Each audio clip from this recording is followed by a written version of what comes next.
지금 남아있는 두 지문 후다닥 지문 마무리 짓고 수특 마무리하고 수능 완성도 넘어가야 되는데 수능 완성은 다들 사셨죠? 네, 이미 풀고 계셔야 되는 거 맞습니다. 선생님 진도에 맞추지도 말고 학교 진도에도 맞추지 마세요. 그냥 쭉쭉 치고 나가셔야 되고 선생님이랑 개인적으로 상담하신 분들은 이제 각자 일정에 맞춰서 그 프로세스도 돌려주시길 바라겠습니다. 어쨌든 우리도 기출 공부 마저 해야죠. 자, 인문 예술 지문입니다. 인문 지문 나오면 기본적인 지문의 가닥과 방향성은 어떻게 흘러간다? 일단은 누가 나올 거예요. 사상가나 철학자가 나와. 그래서 뭐라고 주장을 해. 우리가 할 일은 그 사람의 주장의 내용을 일단 이해하는 게 1번일 거고요. 그 이해한 내용을 바탕으로 세부적인 내용에 적용해보거나 다른 학자와 비교하는 게 두 번째 단계가 되겠죠. 그걸 얼마나 꼼꼼하게 잘하느냐의 싸움인 건데 이 질문도 지금 보시면 아시겠지만 이거 문제 풀어서 아시겠지만 플로리디라고 하는 사람의 이 정보 철학이라고 하는 것을 다양한 다른 어떤 관계론과의 비교를 통해서 이해하는 게 관건이었죠. 자, 근데 지금 당장 그걸 모른다 치고 우리는 뭐부터 먼저 보면서 문제부터 먼저 보면서 어떤 단어들이 등장했나 그러면서 지문 예측 작업을 가져가 주시는 게 중요한데 일단 14번 같은 경우에는 이런 말 썼네요. 플로리디의 정보 철학을 이해하래. 그럼 이게 제일 핵심적인 정보라는 게 왼쪽에 있는 네모칸의 위치를 보고도 판단이 되죠. 이 글의 전체 화제와 주제이기도 한 녀석인데요. 참고로 여기서 반복되는 용어가 있다면 속정보라는 단어나 혹은 속성 같은 단어 어디 갔어요? 그렇죠? 이런 단어가 쭉쭉 챙겨져 있는 걸 보면서 여기서 말하는 정보 철학에서 이 정보라는 건 도대체 뭘 말하는 걸까? 그리고 이 정보라는 것을 뭐 층이라든지 속성이라든지 이런 것들을 가지고 어떻게 이야기해내는가 이런 것들을 좀 따지는 게 중요하겠구만. 이렇게 예측만 하면 돼요. 이거 하는데 1, 2초? 2초도 길어? 1초면 되는 거죠? 눈으로 정보, 속성? 오케이. 두 번째, 기억의 의미로 적절한 걸 찾아보렵니다. 기억을 보면 추상화 층위를 통해 인식되는 정보는 구성된 것이다 라고 하는 문장이 있죠. 자, 그리고 참고로 이런 거는 이 구절의 의미를 파악하는 문제는 기본적으로 추론 문제의 유형으로 가는 경향성이 많죠. 근데 이런 추론 문제 같은 경우에는 이런 센스가 있으면 좋겠는데 오른쪽에 3점 이렇게 써져 있으면 보통 이 녀석의 판단 근거가 좀 다른 문단이나 다른 단락에 있는 경우가 많아요. 근데 그런 게 없다면 이 녀석의 판단 근거는 이 문단, 이 단락 안에 기본적으로 내재될 가능성이 높으니까 정보 흐름 놓치지 말고 요 기억이 있는 단락이 왔을 때 여기서 문제가 출제됐었으니까 이걸 이해하는 게 굉장히 중요해. 이런 것들 생각하면서 집중해서 읽어주시면 될 것 같습니다. 참고로 그 다음에 16번 문제가 나와 있는데요. 딱 보시면 윗글을 바탕으로 판단하라는 문제고요. 이건 선생님이 너희들 이제 실제 시험장에서 문제 풀고 시험장이라는 표현은 좀 그렇구나. 학교에서 문제 풀고 있었을 때도 선생님도 예측했어. 이거는 무조건 오답률 1, 2 다툼하는 문제다. 실제로도 그랬습니다. 언매 기준으로는 오답률 1위였고요. 화작 기준으로는 아니지 거꾸로 말했네. 언매 기준으로는 2위였고요. 왜? 언매 제일 어려운 문제가 하나 있어서 그다음에 화작 기준으로는 1위 찍은 문제였습니다. 굉장히 난이도가 높은 문제인데요. 왜 그렇게 느꼈는 줄 알아요? 두 가지를 생각해야 되는 게 뭐냐면 일단은 이 기억부터 미음까지 어쨌든 사상 철학이잖아. 선생님이 말했지. 비교하는 문제가 나올 거라고. 그럼 비교하는 것 자체가 일단 원래 힘들어. 오케이? 1대1로 딱 두 개밖에 없고 그 두 개만 중심적으로 이해하는 문제축이라면 어렵지 않게 갈 수 있는데 이거를 얘랑 비교하고 이걸 얘랑 비교하고 이걸 얘랑 비교해야 되는 거거든. 그러니까 헷갈리는 게 첫 번째고요. 두 번째는 이런 단어를 넣었다는 거. 상충한다, 상충하지 않는다는 얘기를 뒤집어서 봐야 되는 경향성이 있거든요. 상충하지 않는다는 동의한다는 얘기로 바꿀 수 있겠지. 근데 동의한다라고 써놓으면 괜찮은데 그걸 굳이 상충하지 않는다라고 바꾸면 우리는 이게 또 한 번 더 헷갈려요. 이런 거 되게 조심해야 되는 거고 이런 식으로 일치하지 않는다, 주장과 충돌하지 않는다 이런 식의 말들 가지고 말장난이라는 표현이 좀 그렇지만 말장난한 형태의 문제가 기출에서 생각보다 많이 나오는 편입니다. 이 패턴이 익숙해지셔야 돼요. 오케이? 상위 등급으로 올라가려면 이런 문제가 정복이 돼야 돼. 정확하게. 근데 차분하게 이따가 풀어보면 될 것 같습니다. 17번은 구체적인 상황에 적용하는 형태의 문제겠죠. 지금 당장 이거를 뭘 어떻게 할 수는 없을 거예요. 문장에서 첫 번째 줄 정도만 읽고 칸트와 비교했네. 칸트에 따르면 여기서 칸트랑 비교하는 얘기가 나와 있고 어떤 특정한 상황에서 ARTCS 뭔지도 몰라요. 하지만 이 녀석을 호모 포이에티쿠스 칸트와는 대조적으로 그리고 또 어디 갔을까? 사고 의존함으로써 이런 식으로 다양한 용어들을 가지고 구체적인 상황을 적용하는 문제일 테니까 여기서 이런 용어를 썼구나. 호모포이에티쿠스라든가 자유의지와 관련된 얘기라든가 그다음에 예방이라든가 옳고 그름이라든가 이런 것에 대한 얘기를 이제 하겠구나. 그 정도면 충분해. 아예 생짜로 처음 보는 글을 읽는 거랑 어떤 얘기가 나올지 미리 예측하고 들어가는 거는 분명히 다르다고 여러 번 말씀드립니다. 어쨌든 이런 식의 예측 작업을 해놓은 상태에서 좋아, 나는 지금부터 플로리디라는 사람의 정보 철학이라는 것을 볼 거고 이 주장의 핵심이 뭔지를 정리를 해야 되고 다른 것과 비교해야 되고 구체적인 상황에 넣어야 돼. 맞지? 그리고 그 넣어보는 상황 속에서 상호작용이라든지 호모포이티쿠스라든지 뭐 인포그 같은 여러 가지 용어가 나올 거라는 것도 예상돼 있잖아. 오케이, 그 상태에서 한번 시작을 해보도록 합시다. 1문단부터 가볼게요. 이 인간은 정보와 독립적으로 존재하며 이 정보는 인간의 도구에 불과하다는 인간중심주의까지 먼저 읽자. 인간중심주의라고 하는 개념이 하나 등장했고 이 녀석은 인간과 정보는 독립적, 정보는 인간의 도구 이렇게 정리할 수 있겠고 근데 그 다음 문장에 뭐가 나오냐면 달리라는 말이 나왔어요. 그럼 이건 지금부터 뭐 하겠다는 거야? 차이점을 설명하겠다는 얘기잖아. 대립점 잡고 시작하면 되겠구나. 자, 달리 우리가 지금 볼 거는 뭐냐면 플로리디의 정보 철학이라는 게 있어요. 플로리디 이건 파란색으로 통일하자. 아이고 색깔을 잘못 표시해버렸네. 여기서 이렇게 썼어야 되는데 에잇 된장. 아무튼 간에 플로리디의 정보 철학이라는 것은 뭐냐면 인간을 정보적 존재의 하나로 간주한다. 자, 요런 문장도 그렇구나 하고 넘어가면 안 돼. 이 문장이 하나 끝났을 때 무슨 얘기를 했던 건지 한번 머릿속에 돌이켜 정리를 해주셔야 됩니다. 인간 중심주의에서는 인간과 정보는 따로따로인 거고 플로리디 정보 철학에서는 정보적 존재라는 게 있고 그 중에 인간이 있는 거야. 따로 노는 게 아니라 묶여 있는 거지. 오케이, 핵심 차이점 체크.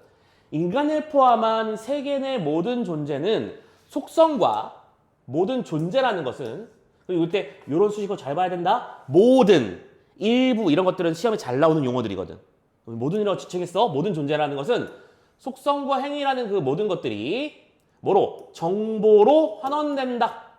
모든 것은 정보다라는 거야. 심지어 인간의 존재조차 정보라고 말하고 있는 거네. 오케이? 그러면 요 얘기를 당연히 그 뒤에서 뭘 해주는 게 상식이겠어? 설명해 주겠지. 그리고 요즘 문제 트렌드는 또 하나가 뭔데? 인문사회지문에서는 예시가 곧 답의 근거가 되는 편이야. 이게 좀 오래된 약간 경향성 같은 겁니다. 잘 봐주세요. 예시 자리해야 돼.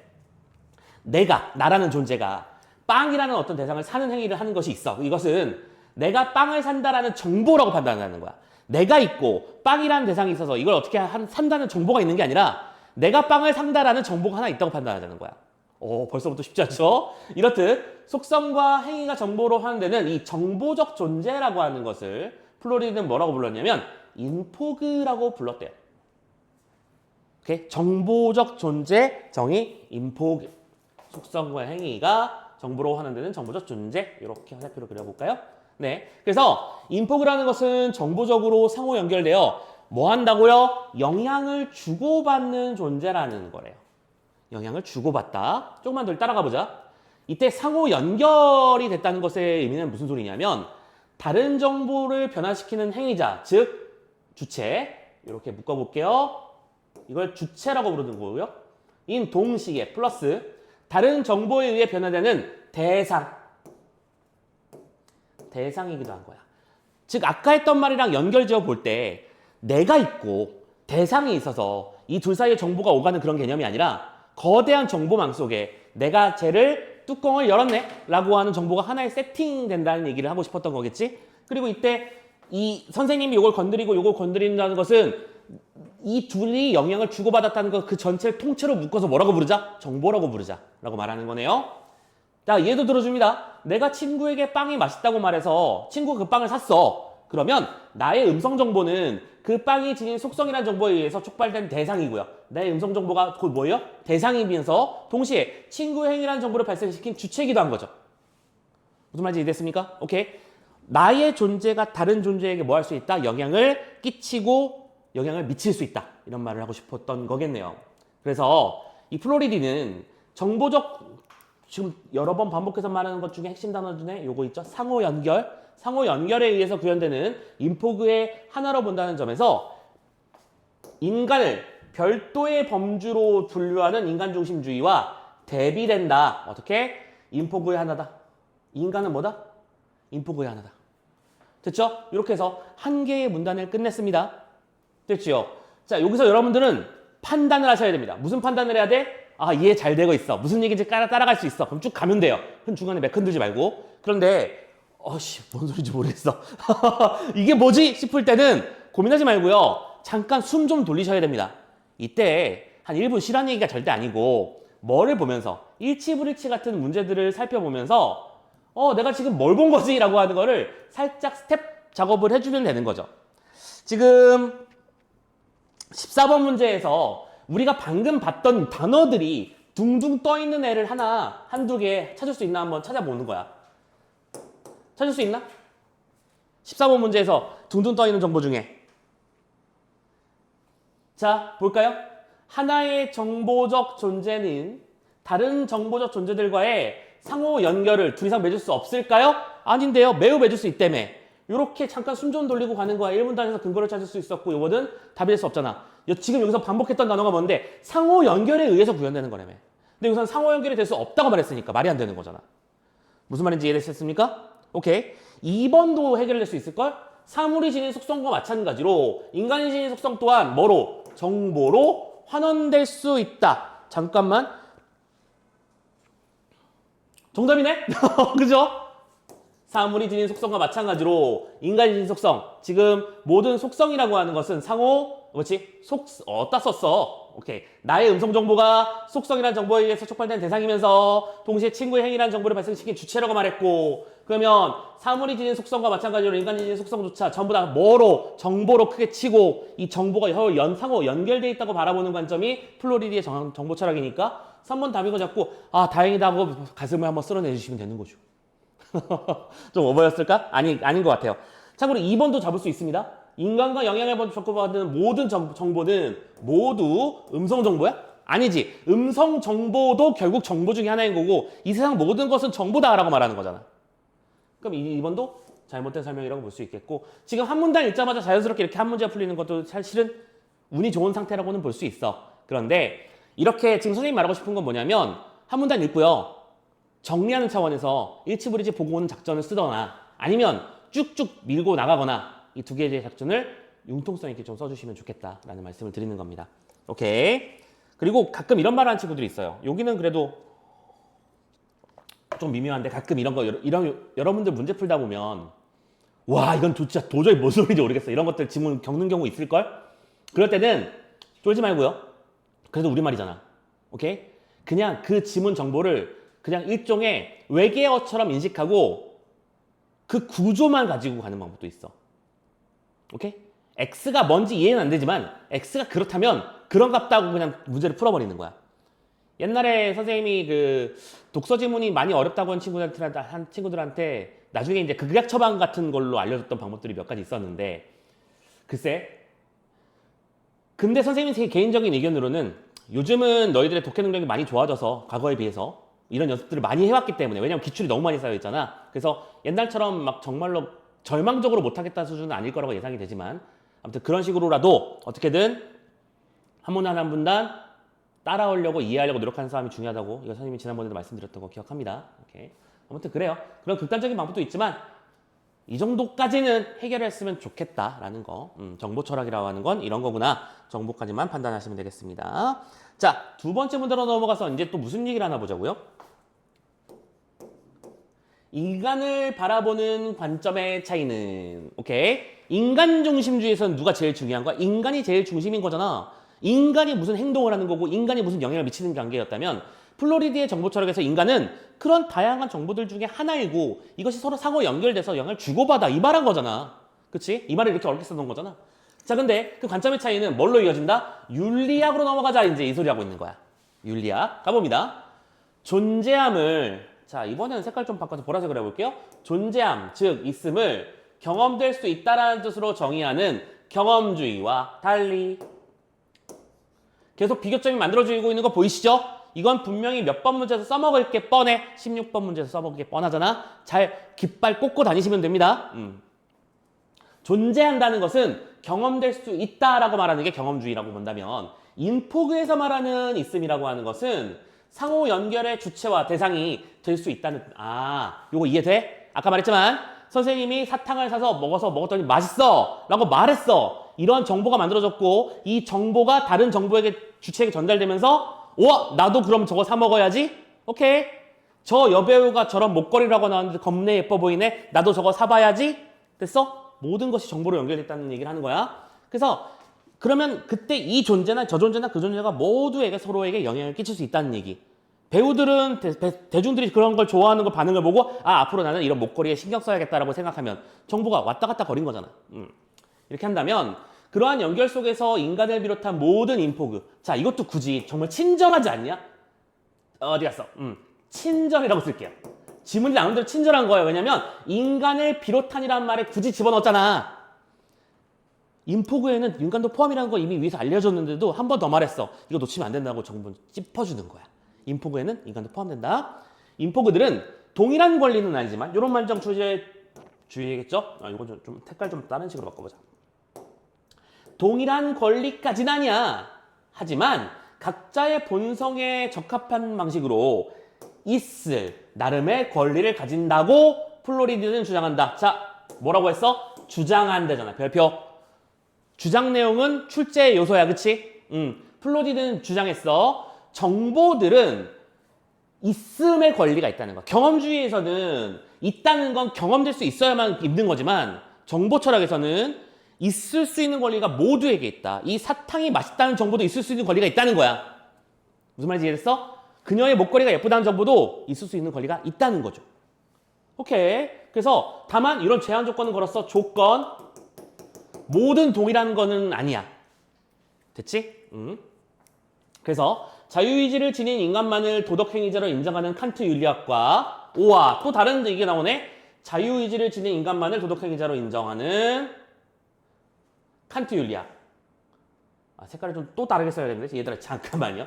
색깔을 그냥 보라색으로 갈게요. 자유의지를 지닌 인간만을 도덕행위자로 인정하는 칸트 윤리학. 또 생명의 절대적인 가치를 부여하는 생명중심 윤리학. 자꾸 다른 거 들고 옵니다. 그죠? 이 녀석은 도덕적 주체 및 도덕적으로 대해야 되는 대상의 범위에서 뭐를 제외하지만 인공물을 제외하지만 공통점이에요. 이 둘 사이의 공통점. 즉 생명중심학 윤리학이든 칸트 윤리학이든 뭔가 도덕적이다. 뭔가 가치 평가를 할 수 있는 이거 윤리학 보는 거였어. 우리 그치? 윤리적으로 옳고 그름을 따져야 되는 그런 문제점에서는 사탕한테 무슨 도덕과 윤리야. 존재하는 거잖아. 넣을 수 없다고 인공물을 제외를 했어. 그런데 플로리디는 존재하는 것의 내재적 가치를 있음에서 찾음으로써 인공물로까지 그 범위를 확장해서 와 이거는 별표 맞네. 별표 2개, 3개 해야겠네. 왜요? 차이점이잖아. 차이점이잖아. 그럼 이거 선지에 나왔겠어? 안 나왔겠어? 나왔겠지. 됐죠? 오케이. 칸트 윤리학과 생명중심 윤리학에서는 인공물은 도덕적, 윤리적 대상으로서의 대상이 아니지만 플로리디의 정보철학에서는 사물도 뭐다? 도덕적, 윤리적 대상이 될 수 있다는 거야. 그러면 이걸 상식적으로 이해하면 되게 웃기는 말이지. 컴퓨터 네가 잘못했어. 이렇게 말하는 거잖아. 창문 너는 왜 하필 거기 있어서 나랑 부딪혔니? 네가 잘못한 거잖아. 근데 이런 수준을 말하는 게 당연히 아닙니다. 조금만 읽어보자고. 멈칫해볼까? 멈칫해볼까? 아까 우리 14번 선지들을 보다 멀고 왔었으니까요. 아닌 것들을 한번 정리를 해보자고요. 자, 지금 방금 읽었던 것 중에서 있음의 개념은 경험주의에서 정의하는 것과 같은 뜻이 아니잖아. 완벽하게 서로 대응되는 쌍이었던 걸 지금 선지로 만든 거 보이시죠? 방금 읽었잖아. 저 지우고 오면 되는 거야. 또 4번 층위 얘기를 아직 우리 한 적이 없으니까 이거는 건드리기 조금 어렵네요. 이거는 건드리면 어쩔 수 없고. 오케이. 이 정도만 해놓고 넘어가면 될 것 같고요. 좋습니다. 자, 이제 뭐 기억이든 뭐든 여기에 이제 핵심적인 정보가 정리되고 있으니까 여기까지 이제 이해하고 넘어가면 지문 정복할 수 있을 것 같아요. 3문단 가보자. 1, 2문단 다 이해가 되고 있는 거 맞죠? 정보철학에서 플로리디의 정보철학이라는 것은 이런 것이고 상호 연결이 중요했었고 이때 인공물에게도 권리를 부여하는 특징을 가지는 학문이다. 논리다. 가보자. 플로리디는 인포그와 그 상호 연결을 망라하는 그 공간 자체를 뭐라고 부릅니까? 인포스피어라고 칭한답니다. 그러면 지금 우리가 있는 이 모든 것이 다 그냥 인포스피어겠네. 그쵸? 정보가 있는 모든 공간은 인포스피어잖아. 예를 들어 선생님 저기 보니까 무슨 어학원 간판이 하나 보이네? 와, 저 어학원은 되게 잘 나가나 봐. 간판이 겁나게 크고 반짝반짝하고 멋있어. 그래서 내가 움직였어. 그러면 저 녀석이 나한테 뭐 한 거야? 영향을 미쳤다고 말하고 있는 건 중요해. 지금 이 정보철학은. 그치? 그런 식으로 따져봤을 때 이 공간도 역시 우리가 살아가는 이 공간도 인포스피어가 될 거고 심지어 뭐도 인포스피어가 될 거야? 인터넷에서 찾아봤더니 이런 멋진 놀이터가 있어. 예를 들어 에버랜드에 무슨 개장을 한대. 겁내 재밌을 것 같아. 가봐야지라고 마음 먹었어. 그것도 인포스피어네 그러면? 오케이. 그런 특징을 가시는 거야. 그래서 이런 말을 하잖아. 온라인 공간과 오프라인 공간이 중첩되어가는 오늘 우리의 생활 환경 전체가 그냥 뭐예요? 인포스피어지. 라고 말하면서 이 공간은 기존의 공간 개념과는 좀 다른 이해를 요구한답니다. 뭔 소린데? 예를 들어 뉴턴이 생각한, 자꾸 딴 사람 들고 옵니다. 뉴턴이 생각한 공간이라고 하는 것은, 자 이제 공간이 중요한 거야. 오케이. 공간이라고 하는 것은 뭐야? 주체나 대상과 관계없는 절대적인 것이야. 그렇죠. 뉴턴이 말한 시공간은 그치? 정확하게 수학 공식으로 계산될 수 있고 차원의 개념으로 설명될 수 있고 중력의 법칙과 같은 법칙들로 설명될 수 있는 이런 것들이었잖아. 그런데 인포스피어라고 하는 녀석은 특징이 뭐냐면 대상과 주체가 서로 의존함으로써 존재하는 공간이면서 추상화층이 이거 나왔다 그치? 아까 봤던 거네. 통해서 인식되는 공간이야. 오케이. 인포스피어라는 거는 단순히 어떤 이렇게 공간이 이렇게 존재한다 이런 개념이 아니라 상호 연결 관계가 막 망이 이루어지는 거지. 지금 여러분들은 선생님 설명을 듣고 있고요. 선생님은 여러분들에게 영향을 미치고 있는 중이야. 맞지? 근데 선생님도 여러분들에게 영향을 또 당연히 받지. 여러분들이 이게 이해가 안 된다고 하면 기다려봐. 내가 다시 설명해 줄게. 이렇게 할 수 있는 거잖아. 그러면 우리가 있는 이 공간도 인포스피어고. 그쵸? 근데 이 녀석은 이렇게 의존적 공간이기도 하지만 추상화층이라는 말을 썼으니까 이것도 당연히 뭘 해주겠어? 정의를 해줘야겠지. 이게 뭔 소린지요? 추상화층이라는 건 뭘 말하는 거냐면 주체의 목적이나 관심을 반영함으로써 주체와 대상 사이의 인식적 관계를 매개하는 경로라는 거야. 뭐요? 목적이나 관심을 반영하는 경로. 근데 아직도 이거 완벽하게 해석이 안 되죠, 그죠? 그럼 뒤에 뭘 했을 거라고 예상이 됩니까? 설명하겠죠. 가봅시다. 자, 추상화층위에서는 그 층위를 선택한 주체의 목적에 부합하는 속성만 정보를 듣고 이런 거 나오면 눈이 반짝거려야 돼. 눈 반짝해 주셔야 돼요. 뭐라고요? 그 층위를 선택한 주체의 목적에 부합하는 속성만 뭐다? 정보가 다 된다. 나머지 정보는 어떻게 된다? 생략이야. 추상화층이라는 건 그런 거지. 오케이, 무슨 말인지 이해했어? 자, 이 얘기는 그런 얘기일 거야. 이 세상에 존재하는 모든 것이 다 정보란 말이야. 그치? 저 카메라가 찍고 있고 빛이 현재 어떤 주파수로 비치고 있고 책상이 어떤 배치가 되어 있고 선생님의 속옷은 무슨 색깔이고까지 그러니까 이런 모든 것들이 다 정보잖아. 근데 그 모든 것들이 다 정보가 되면 우리는 정신없어. 그러니까 이렇게 보자는 거야. 선택한 주체의 목적에 부합하는 거. 지금 우리 가정 같은 경우에는 선생님이 강의를 하고 여러분들이 그걸 듣고 있고 이것만 보자는 거야. 그래서 예컨대 오케이? 차량 구매 시 안정성을 목적으로 추상화층위를 선택했을 때는 에어백 성능 같은 것들의 정보가 중요해지는 거야. 당연하죠. 이 사람은 이걸 보니까. 두 번째, 경제성을 목적으로 했을 때는 유지 비용 등의 정보가 인식된다. 즉, 추상화층위라고 하는 건 모든 정보가 아니라 주체와 대상이 서로 영향을 주고받는 관계에서 그때 그 영향에 속하는 그를 영향을 구성하는 요소들 자체가 인포스피어가 되는 거다라고 설명하는 거죠. 오케이? 이처럼 추상화층위를 통해 인식되는 정보라는 것은 결국 구성된 거죠. 구성됐다는 건 무슨 뜻이라고요? 층위를 선택한 것이고 필요한 것만 선택하고 나머지는 어떻게 한 거야? 생략한 것이로구나 라고 판단해야지. 지금 선생님 뭐 하고 있는 중이야? 기억 풀려고 하는 중입니다. 읽으면서요. 이거 이해되셨죠? 그리고 이때 여기서 구성이라는 건 또 뭐냐면 주어진 세계를 주체가 택한 경로에 따라 해석하여서 이해하는 것을 말하죠. 오케이? 그 경로를 따라가면서 해석하는 게 바로 구성이라고 설명하는 거래. 즉, 플로리디에 따르자면 인포스피어라는 공간은 주체가 발견한 것도 주체가 만들어낸 허구도 아니야. 그냥 무슨 절대적 공간은 당연히 뉴턴이 말한 그런 절대적 공간 개념도 아니고 수많은 정보들이 그냥 혼재하고 있는 어떤 어지러운 세상도 아니야. 대상과 주체가 있을 때 이 둘 사이를 매개하는 어떤 선택된 그 경로. 나는 너를 가르칠 거야. 나는 너에게 이걸 배울 거야. 나는 너를 이런 용도로 구입하려고 해. 나는 이런 용도로 판매되어야 해. 오케이? 이런 것들의 선택이라고 하는 하나의 구체적인 예상을 하는 거죠. 그래서 이 얘기는 지금 이 정보 철학이 왜 좀 핫트렌드냐라고 하면 이거 되게 중요한 주제 중에 하나입니다. 최근에 삶의 터전이 온라인으로 확장되는 한편, 그렇죠? 우리가 온라인에서도 자주 살잖아. 온라인에서 제2의 자아와 정체성을 보이는 이상한 녀석들 있잖아. 막 싸우고 막 부모님 안부 여쭙고 막 그렇죠? 선생님 예전에 그 롤 같은 거 막 지금은 대유행인데 선생님이 PC방에 놀러 다니던 시절에까지만 해도 롤은 없었지 이 세상에. 그리고 대신 혹시 이 말을 들어본 적 있는지 모르겠는데 도타 이런 게임이 있었어. 롤의 원형이야 그게 참고로. 네. 그 게임을 하는데 선생님 게임 되게 좋아하거든. 그래서 이것저것 많이 즐기는데 지금도 와이프랑 같이 즐기고요. 그런데 어느 순간부터 MMORPG 같은 게임들을 안 하게 된 게 뭐냐면 무료 게임을 하잖아. 그러면 자꾸 어린 친구들이 부모 욕을 하고 이렇게 자꾸 안부를 물어보는 게 정말 열이 받더라고요.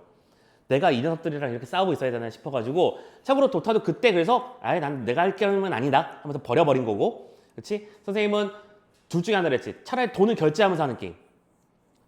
적어도 지불 능력이 있는 사람들이 할 거 아니야. 그럼 정상적인, 아니 물론 거기에도 쓰레기들은 많이 있지만 상대적 정상 범위가 좀 넓어지겠지. 그거 하거나 아니면 조용히 나 혼자 하는 거, 그런 것들을 즐기는 편이죠. 근데 아무튼 온라인은 어쩔 수 없어요. 다른 사람과 관계를 맺을 수밖에 없습니다. 그리고요 또 인공지능, 아 그렇구나, 이거 문제로 나오겠구나 예상 들지 않냐? 이 말을 얘들아, 평가원에서는 잉크를 낭비하지 않는다는 말을 선생님이 여러 번 말씀드린 바가 있었는데 이 문장도 괜히 있는 문장이 아닐 거야. 갑자기 인공지능 얘기는 왜 안 할 걸까? 아, 인공지능도 결국에는 뭐야? 사람은 아닌데, 그치? 뭔가를 결정하고 선택하는 과정에서 정보를 주고받는 상호 대상이잖아. 그럼 인간과 인공지능과의 관계 속에서 그 관계의 특징을 설명하는 어떤 형태의 문제를 만들지 않았을까라고 예상이 들면 감각이 좋은 거지. 근데 거기까지 예상을 꼭 해야 되는 건 아니지만 어쨌든 인공지능까지, 맞아, 요거야. 비인간적 행위자가 인간과 공존하고 있잖아. 그쵸? 여러분들 왜 그 트롤리 딜레마나 이런 것들 알아요? 자율주행차도 비슷한 딜레마를 가지고 있습니다. 이런 딱 여기 들어가기 좋은 예문이 이런 거예요. 자, 내가 자율주행차 업계 사장이야. 예를 들어 테슬탁 회사 사장이야. 테슬탁인데 차가 운전을 하는데 큰일이 났어. 자, 이렇게 운전을 하고 있는데 저 앞에 어린이 한 명과 어른 세 명이 있어. 근데 이 차는 지금 너무 속도가 높아서 무조건 어느 한쪽을 칠 수밖에 없는 상황이야. 내가 선택할 수 있는 건 왼쪽으로 갈래와 오른쪽으로 갈래밖에 없는 상태고, 직진하면 둘 다 죽으니까 무조건 선택하지 않을 거야. 근데 내가 왼쪽 가면 어린애 한 명을 죽일 거고 오른쪽으로 가면 어느 세 명을 죽이게 돼. 후진은 불가능하고 이미 차가 너무 속도가 높아서. 자, 그러면 자율주행 차인 너는 뭘 선택할래? 이거 도대체 이건 누가 결정해? 누가 책임질 거야? 그치? 그러니까 이런 문제를 지금 우리는 이제 논해야 된단 말이야. 자율주행의 결정 결과를 우리는 어디까지 수용해야 하는 것인가? 그런 고민들을 얘기하는 거고, 실제로 뒤에 있는 문제도 그런 얘기를 싣고 있었습니다. 오케이? 자, 아무튼 여기까지 지문의 내용을 다 봤고요. 14번 문제는 4번 선지만 하나 남겨놓고 있었죠. 그렇죠? 봅시다. 추상화층위에서 생략되는 정보는 주체의 목적에 부합한 정보가 아니지. 반대로 설명했지. 부합하다 무슨 뜻이었는데? 잘 어울리는 거잖아. 목적에 잘 어울리는 것만 선택하고 그걸 층위로 선택한 거였잖아. 오케이? 네. 그리고 여기 선지에서 또 이 부합이라는 단어 가지고 우리를 혼돈에 빠뜨리려고 하는 게 보이셨으면 좋겠고요. 굳이 이런 선지들은 보통 보면 환원되다, 부합하다 뭐 이런 식의 단어들을 가지고, 대비되다 이런 식의, 대치되다 이런 식의 단어들을 가지고 우리를 약간 낚으려고 하는 경향성도 있으니까 조심해 주시길 바랍니다. 부합이라고 하는 단어는 왠지 느낌이 잘 안 어울리는 것 같은 느낌이 들지만 아니에요. 부합은 매우 잘 어울려 떨어진다라는 뜻입니다. 됐죠? 15번도 쉽게 풀었으면 좋겠습니다. 15번까지 거의 주는 문제였으면 좋겠어요. 정답 몇 번이었지? 5번이죠? 5번 잠깐만 볼게요. 인포그가 지닌 속성이라는 정보는 주체가 자신을 둘러싼 세계를 어떤 관점을 통해서 인식하는가에 의존한다라고 설명되어 있고요. 바로 어떤 관점을 통해서라는 말을 다른 말로 바꿔볼까요? 여기서 했던 다른 말로 그냥 바뀐 것뿐이잖아. 목적이잖아. 내가 어떤 목적으로 바라보는가는 어떤 관점으로 바라보는가를 말하는 거잖아. 그치? 혹은 관심, 이런 식의 말로도 대체될 수 있을 것 같은데요. 맞나요? 목적과 관심에 부합하는 정보를 선택한 것이 바로 층이라는 개념이었던 거고, 여기서 말하는 기억 어디 갔어? 추상화 층위를 통해서 인식되는 정보가 구성됐다는 말이야. 구성이라는 말은 뭐야? 선택한 거고, 선택이라는 것은 필요한 것은 속성만 인식하고 나머지는 생각한다는 걸 말했잖아. 그럼 어떤 걸 속성으로 인식한다? 어떤 관점인가를 말하는 거야. 자, 이렇게 말 바꾸기 작업이 이루어진 거 판단하시면 되겠습니다. 오케이? 자, 나머지 선지도 빨리 판단해보자면, 인포그가 속한 공간은 오프라인 공간이 아니니 아니라 오프라인과 온라인은 모두 넘나드는 거였죠? 땡. 2번 주체가 어떤 추상화층을 선택하는가에 따라서 선택 중요했었어. 택하는가에 따라서 인포그는 행위자와 대상 중 어느 하나야? 아니지. 행위자인 주체와 대상 모두에게 서로 연결관계를 주고받는 거니까 틀렸죠. 맞나? 3번 추상화층에 의한 주체와 대상 사이의 매개는 인포그가 가지는 속성에 대한 인식이 객관적임을 보장한다? 객관적이라고 말이 돼? 객관적이라고 하는 건 그 누가 봐도 그걸 선택할 수밖에 없는 걸 말하는 건데 지금 우리가 봤던 이 선택이라고 하는 건 뭐였죠? 말 그대로 선택은 내가 원하는 걸 고르는 거야. 이게 객관적인 거니? 주관적이지. 내가 차를 사려고 하는데 디자인이 중요하다고 생각하는 건 내 주관인 거잖아. 모든 사람이 다 똑같이 그런 생각으로 하는 건 아니니까. 됐죠? 자, 객관적인 게 아니고 주관적인 겁니다. 선택이니까요. 4번. 인포그들이 서로 의존함으로써 존재하는 그런 공간은 추상화층을 통해 주체가 만들어낸 허구야? 아니지. 허구도 아니라고 했었고 주체 혼자 만드는 것도 아니라고 했었잖아. 주체와 객체가 모두 함께 존재하는 그 공간 자체다라고 말했죠. 맞나요? 15번 해결했습니다. 16번 가보자고요. 자, 이런 선지는 보통 선생님이 건방 떨지 말고 보기부터 먼저 분석하고 들어가라고 말씀을 드리는데 이것도 빨리 눈치를 채면 1번부터 5번까지가 각각 그 하나씩 연결돼 있잖아. 그치? 그러면 기억 문장을 판단해서 누구랑 비교해야 되는 것만 판단하시면 되는 거잖아. 요거 생각하면서 문제를 풀어보면 돼. 오케이? 먼저 기억 문장은 플로리디가 어떻게 보는지만 보면 돼요. 그죠? 봅시다. 인간은 무엇이 그 본성에 적합한가지와 무관하게 다른 인공물들과 인간과 인공물 간의 관계를 말하고 있는 거야? 동일한 권리를 지닌대요. 동일한 권리를 지녔다라는 말을 본문에서 했을까라고 하면 선생님이 아까 말했지. 주장은 중요해질 거라고. 그러니까 이게 보여야 된다는 거야. 문장을 읽고 있는데 대응되는 쌍의 관계 만들어줬고 그것이 조건이기도 하면서 오케이? 여러 번 반복돼서 말이면 그거는 출제 대상입니다. 요게 그냥 답의 근거라서 다시 한번 동일한 권리는 아닐지언정 각각의 나름의 권리는 있다고 했었지. 근데 권리가 있다고 말했지만 그것은 꼭 동일한 것은 아니다고 말한 거잖아. 무슨 말인지 이해됐어? 그럼 이거는 플로리디는 OK 했을까 X 했을까? X라고 외쳤겠지. 그렇잖아. 근데 1번 선지를 봤더니 기억은 플로리디의 입장과 상충하지 않는다. 아니지. 상충하잖아. 상충하는 게 서로 반대되는 거니까. 그래서 정답이 1번이야. 그렇잖아. 이해됐습니까? 여러분들 풀 때도 이게 좀 잘 보였으면 좋겠는데 잘 풀었을까 모르겠습니다. 쉽진 않았겠지만 선생님이 문장 읽을 때 좀 강조하는 지점들 이것도 감각의 영역이니까 문장 많이 보시고 지문 연습 많이 하셔야 됩니다. 진짜로요. 오케이? 방금 선생님 뭐 때문에 집중했었죠? 어떤 대상을 정의한 다음에 다른 대상과 비교하는 차이점을 설명하면서 그 차이점이 등장하기 위한 조건까지 설명했다.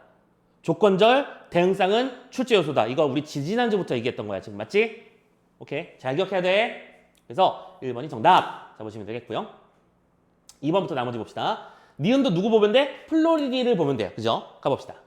모든 정보는 인간의 행위에서 발생한다? 아닌데 인간이 아닌 것들로 인해서도 인포그에는 인간이 포함된다고 했지 인간이 아닌 것들은 없다라고 말한 적 없다. 그쵸? 그러면 이거는 플로리디인데 OK 했을까 X 했을까? 이 문장은 무슨 말도 안 되는 소리야. 인간이 아닌 비인간적 인공물도 주체이며 대상이 될 수 있다고 말했잖아. 맞지? 그러면 얘는 X. 그러면 이건 플로리디 입장과 상충하는 거 맞잖아. 상충은 서로 충돌한다는 뜻이니까. 됐죠? 3번 디귿. 정보는 도구일 뿐이며 인간은 정보와 별개로 존재한 잠깐만 이거 빼먹었네. 이거는 뭐랑 비교해야 돼? 인간 중심주의와 비교해야 된대요. 오케이? 정보는 도구일 뿐 인간은 정보와 별개. 아니 여기 맨 위에서 봤던 인간은 정보가 독립적이고 정보는 인간의 도구라고 말하는 그 문장 그대로 아니야 이거 지금? 그치? 그러면 인간 중심주의자들은 이거를 완벽한 설명이라고 말할 수 있겠지. 됐냐? 선지 인간 중심주의 입장과 상충하지 않는다. 예스. 이렇게 보는 거죠. 됐습니까? 참고로 이 문제를 더 어렵게 만드는 방법은 이걸 또 한번 2개씩 비교하는 거야 서로. 이 문장을 인간 중심주의는 이렇게 봤을 거고 플로리디는 이렇게 봤을 것이다. 이렇게 말하면 이제 뒤져나는 거죠. 자, 아무튼 근데 거기까지는 안 갔어. 자, 이 녀석은 근데 이걸 연습시키는 차원에서 뉴턴이랑 플로리디가 각각 어떻게 반응했는지를 판단하는 선지가 나왔습니다. 한번 볼까요? 주체가 속한 공간은 그 주체가 어떤 인식적 매개 경로를 택하는가에 의해 영향을 받는다라고 말했습니다. 자, 하나씩 가보자. 공간이라고 하는 것은 주체가 어떤 선택을 하는가에 따라 달라지는 거라고 말하는 거지. 맞지? 그렇다면 그 말에 대해서 일단 뉴턴은 무슨 쌉소리야 라고 말을 했겠죠. 왜? 뉴턴에게서의 공간은 뭐다? 절대적인 것이었으니까. 내가 선택했다고 공간이 만들어지는 게 아니니까. 아까 뭐라고 했었죠? 뉴턴은 뉴턴 어디 갔어? 뉴턴이 생각하는 공간은 주체나 대상과 관계없는 절대적인 것이야. 절대적인 거야. 관계가 없어. 주체가 무슨 선택하고 그런 건 상관이 없다고. 맞냐? 그럼 뉴턴은 무슨 말도 안 되는 소리야 라고 말을 하겠지. 그런데 플로리디는 그 영향을 받는다고 말을 하겠지. 왜? 선택하는 거잖아. 내가 봤을 땐 이게 중요한 거니까. 됐어? 그러면 뉴턴의 입장과는 상충하고 플로리디 입장과는 상충하지 않고 X가 상충한다고 표현되고 O가 상충하지 않는다고 표현되니까 또 헷갈리는 거고. 이런 거 조심해야 되는 거죠. 됐나요? 자, 마지막 5번.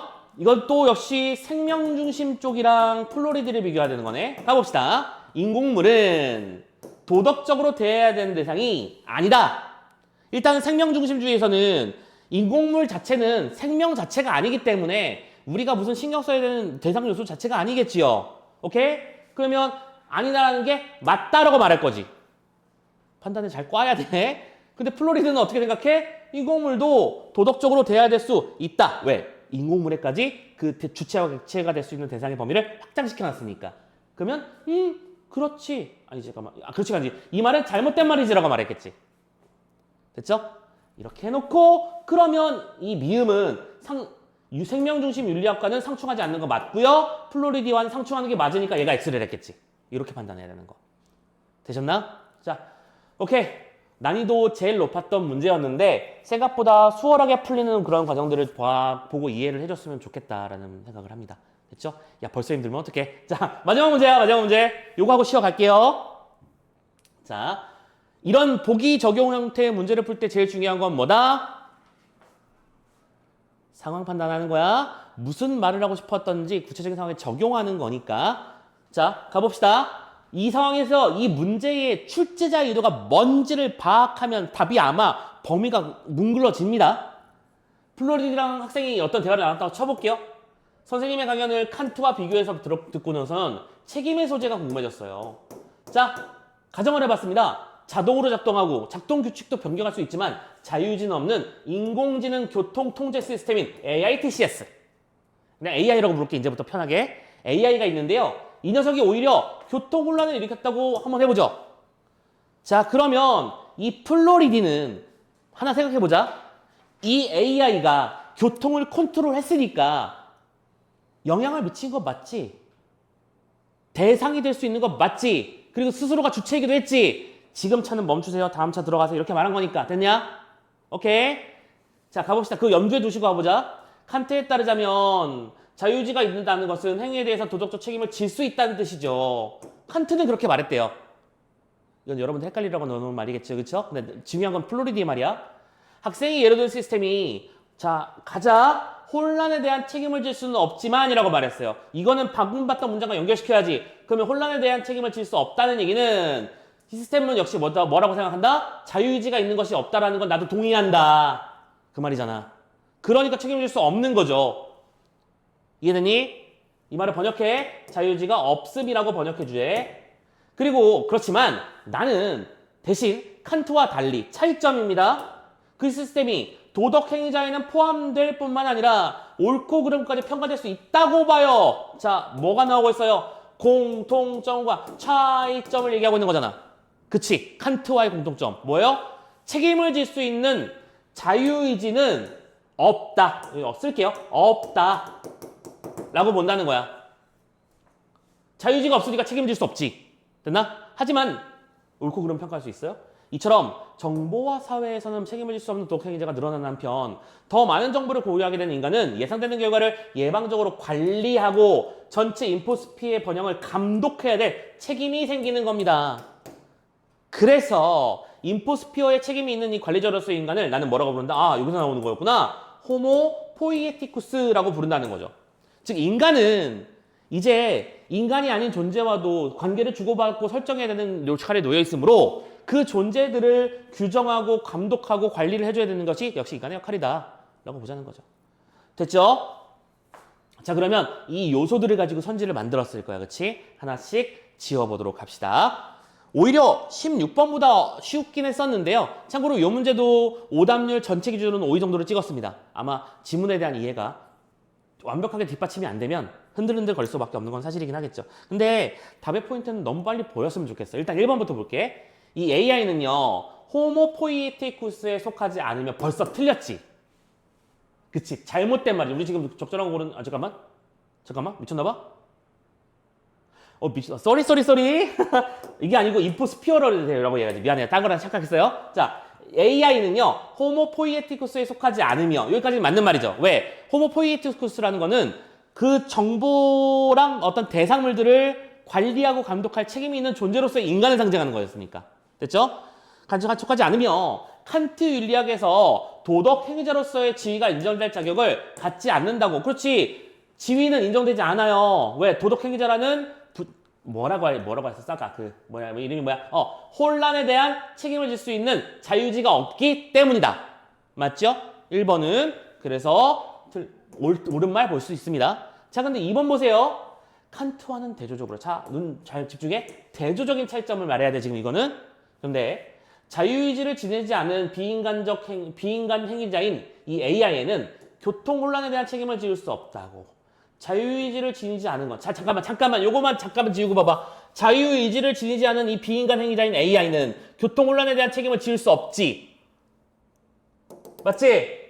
맞아? 그런데 어처구니 없이 답의 포인트가 여기서 나오지 않았냐? 대조적으로가 잘못되잖아.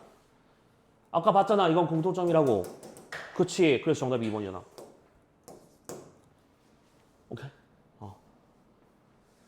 생각보다 별거 아니었죠? 자, 대조점이 아니라 차이점이었다. 아무튼 공차는 이거는 올해 모평에만 나오는 중요점이 아니라고요. 10여 년을 지금 반복 지속되고 있는 엄청 중요한 출제의 원리라는 겁니다. 그래서 선생님은 이렇게 이번 시즌에 대해서 이렇게 말하고 있는 거야. 전이랑 달라진 거 없으니까 하던 대로 기출 준비 잘하면 된다. 오히려 지금은 흔들리지 않으려고 할 겁니다. 왜냐? 지금 그들에게 있어서는 여러분들은 솔직히 까놓고 말하면 이미 끝났어. 중요한 건 2022년 개정 신교육과정일 겁니다. 그쵸? 오케이. 지금은 흔들릴 이유가 없다는 거야. 그러니까 너희들은 뭐가 중요하다고? 한 방에 가는 게 중요하다. 오케이. 빡시게 공부하세요. 누차 말씀드립니다.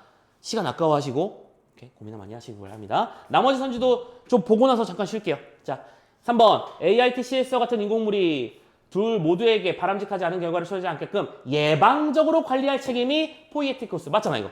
오케이. 4번 규칙을 입력된 프로그램에 따라 변경한 이 AI에 대해서 옳고 그름을 평가하는 것은 칸트와 달리 차이점 가능하다. 왜요? 옳고 그름을 평가할 수 있다고 말했으니까. 왜냐면 그건 달리 뒤에 있단 말이었으니까. 그렇잖아. 너무 쉽지 않니? 달리 평가할 수 있다. 그 말이잖아. 됐죠? 5번 AI 같은 인포그들이, 그래서 인포그 맞아요? 하나하나 요소를 다 인포그라고 불렀습니다. 상호 의존하는 거 맞죠? 그 인포스피어가 전체 구조입니다. 그리고 그런 것들을 더 나은 공간으로 바꿔야 관리, 감독 책임을 호모포이에티쿠스가 책임을 져야 된다라고 말하는 건 역시 플로리디의 주장이 맞는 거겠죠. 이렇게 정리해서 볼 수 있겠고, 고생하셨습니다. 여기까지 독서 지문 하나 풀세트를 살펴봤습니다. 자, 이 세트를 공부하는 과정에서 여러분들이 느꼈으면 좋겠는 것. 첫 번째, 결국에는 출제되는 요소는 여기서 나오는 것이다 라고 하는 그 패턴. 두 번째, 특히 이번에는 좀 그랬지만 여러분들 특히 제일 싫어하는 게 선생님 뭔지 너무 잘 알아. 인문예술 지문의 경우에는 논리학 나오면 아주 미칠걸? 선생님도 별로 딱히 막 선호하진 않아. 그렇긴 한데 그렇다고 문제를 못 풀 건 없어요. 예문 중심으로 주장 내용 파악해서 비교해가면서 읽으시면 돼요. 오케이? 항상 나에게 처음 보는 말들을 건네줄 거예요. 줄 수도 있고. 물론 이 주제가 여러분들이 수능 특강이나 수능 완성에서 본 경험이 있는 주제가 된다면 더 좋겠지. 그래서 우리가 수특수안을 보는 건데, 야, 근데 솔직히 까놓고 말해서 이번 수특수안은 문학 체감 연계도는 높았지만 독서 체감 연계도가 막 되게 높다는 느낌까지 안 들지 않았냐?